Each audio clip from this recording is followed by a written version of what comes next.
Remember the old line, when life gives you lemons, make lemonade? Well, you might say that is the story of the Pontiac Firebird. This isn't the car that the Pontiac folks wanted to build. This is the car they were stuck building.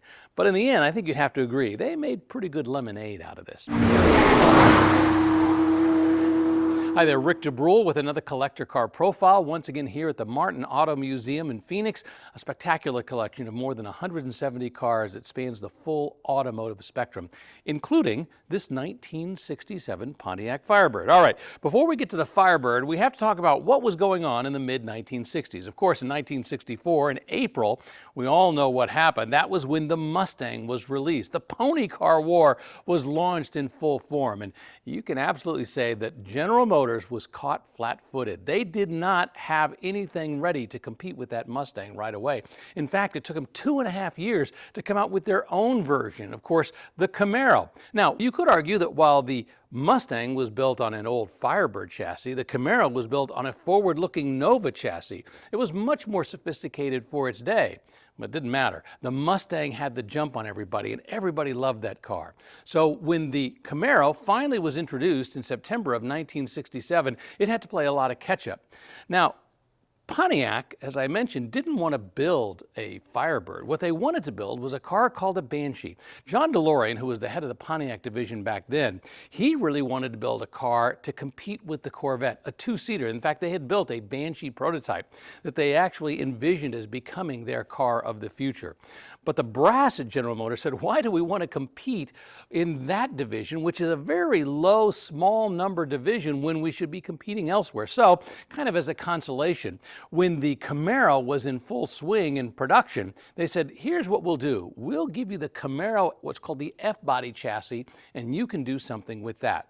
Now remember, it was already late to the game, so they had to catch up. The engineers at Pontiac didn't actually get their first look at what was going to become the Camaro from an engineering perspective until March of 1966. Think about that. They didn't see it till March of 1966, and the Firebird was going to debut in February of 1967.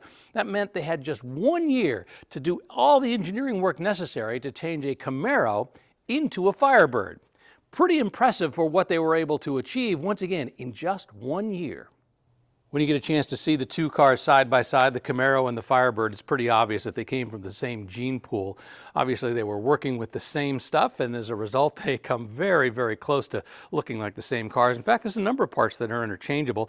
This rear deck lid, the doors, the fenders essentially are the same. However, there were some different styling touches that were done. For example, these louvers that were set into the fender just ahead of the rear wheels behind the doors. And I'll talk about the front in a minute because that's where the biggest change came from. But one of the things to point out is that while they were building this car, they had an advantage. You see, the Camaro had come out in September of 1966. This car, the Firebird, did not debut until February of 1967. As a result, they were able to learn from some of the initial mistakes that were made in that first Camaro. In particular, they were able to move the engine back just a little bit to give a little better weight distribution in the car. Also, the Camaro, the first generation, had a problem with what they call axle hop in the back. The rear suspension didn't do as good a job as it could have done. So they were able to put a torsion bar in the back of the Pontiac. So on day one, the Pontiac actually handled just a little bit better than the day one Camaro. It's the styling up front that really differentiates the Pontiac Firebird and the Chevrolet Camaro, and not by accident, of course. They really wanted to do something completely different with the Firebird than you'd see on the Camaro, and I think they achieved that. Obviously, starting with this big Pontiac Firebird beak. I mean, it is a Firebird, so we've got a beak up front, which of course led to a completely different configuration with the hood as well. The other thing they did, of course, is that they split the grille because of this beak. And instead of using single headlights like they have in the Camaro, they've got quad headlights up front, 4 of them. But the really significant thing they do, which is completely different than the Camaro, is the Camaro has a traditional bumper that goes right underneath the grille from side to side. With the Firebird, what they decided to use was an integrated chrome piece that went around the grille. This is the bumper. There's no bumper hanging down below. So it's a completely different look. It comes up with a different styling. I think they actually did a great job with it. The other interesting thing as a result of this is, while the two cars essentially have the same wheelbase, 108 inches, The Pontiac Firebird is 4 inches longer total than the Camaro. I think you can see where you get that, right there. The taillights were also very different. Whereas the Camaro has big blocks in the back, what they decided to do with the Pontiac Firebird was go with the styling that was very similar to the GTO, these slit taillights. They'd been very popular with the GTO, and they just want to continue that styling with the Pontiac Firebird. While most of the parts underneath the body were interchangeable between the Camaro and the Firebird, not so in the engine compartment. The Firebird used different engines than they were using in the Camaro. What they used were the Tempest and the GTO engines. And they also decided to come up with what they called the Magnificent Five, all based on engines. Those were the 5 different models. Camaro only had 4, so they had to do it one better. 5 different models that you could buy on day one for the Firebird, all based around the various engines. Model number 1 was simply the base. It had a 215 cubic inch 6-cylinder motor. You could get the Sprint, that was the same 6-cylinder motor, but with a 4-barrel carburetor, got you a little extra horsepower. From there, you went to the 326. That's what this car has, the 326 cubic inch engine with a 2-barrel carburetor. Got you all of 250 horsepower, but now you were in a V8. The next model up, well, that was the 326 HO. That got you an extra 35 horsepower. And if you wanted to go big time, well, that was the 400, the Firebird 400. That was their high performance engine, which really actually only cost you $64 more than that 326 HO, but it delivered 325 horsepower. So while, yes, underneath the car, the Camaro and the Firebird are very similar in many ways, in the engine compartment, they were using very distinct engines. And one of the things I love to point out is that this has a 326 cubic inch engine. If you went over to the Camaro, they didn't have a 326. They had a 327 cubic inch engine. They were just very, very slightly different, but interesting with the nomenclature, 326 versus a 327. The Firebird sold reasonably well its first year. In fact, they sold more than 80,000 of them, and that's not bad considering the car wasn't actually even introduced in 1967 until February, as I mentioned a little bit earlier. Now, the Camaro definitely outsold it. They sold more than 220,000, but you have to remember the Camaro had a good head start. They had introduced that car in September of 1966, so they were selling them long before the Firebirds ever hit the showroom floor. And as expected, John DeLorean said most of the folks are going to go for that V8 engine. That's exactly what happened. 78% of the Firebirds that were sold that first year went with the V8. Only 22% wanted that 6-cylinder motor. The most popular of all the models sold was that mid-range, that 250 horsepower, 326 engine option.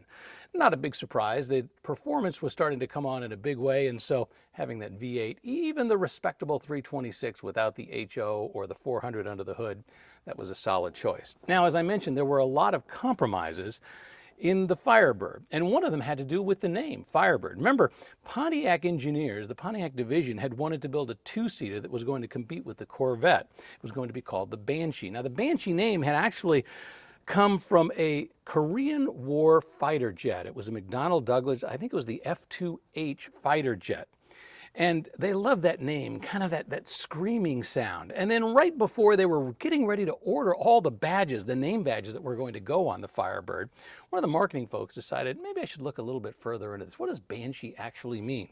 Once he started looking into it, he began to have second thoughts, because the name Banshee, comes from Irish folklore. It's a female spirit whose screaming wail shows impending death. And they got to thinking about that. That may be fine for a fighter jet, but is that the image you really want to portray with your new, cool car that you're selling to the masses? Impending death? No, that isn't exactly what they wanted to do. So the Banshee name went away, and the Firebird was born. Of course, this was the first appearance of the Firebird emblem. It was just a little marker on the front as well as one on the gas cap. Who would imagine just a few years later, the so-called screaming chicken would be massively pasted across the top of the hood? Well, it all started with this little emblem right here. Back in 1967, there was no shortage of options, and of course you paid for every single one of them. For example, you want carpeting? Well, that was going to cost you an extra $19. If you wanted air conditioning, that was a big expense, $343. Cruise control was only $53. How about that console? That was $68. If you wanted an automatic transmission, that was going to be $195. If you wanted something other than the 3 on the tree, that 4-speed right there, that was $184. And you'll notice this particular car has an AM radio, not an AM/FM, an AM radio. If you wanted the AM/FM push-button radio, that was going to set you back $134. And there was no shortage of paint colors either, which is not surprising. In fact, they had 5 different blues. They had Montreux blue, they had Fathom blue, they had Tyrol blue, they had Gulf turquoise, and they had Mariner turquoise as well. So if you wanted blue, well, there was no shortage. While the Firebird was a success, the reality is it always lived in the shadow of its corporate cousin, the Camaro.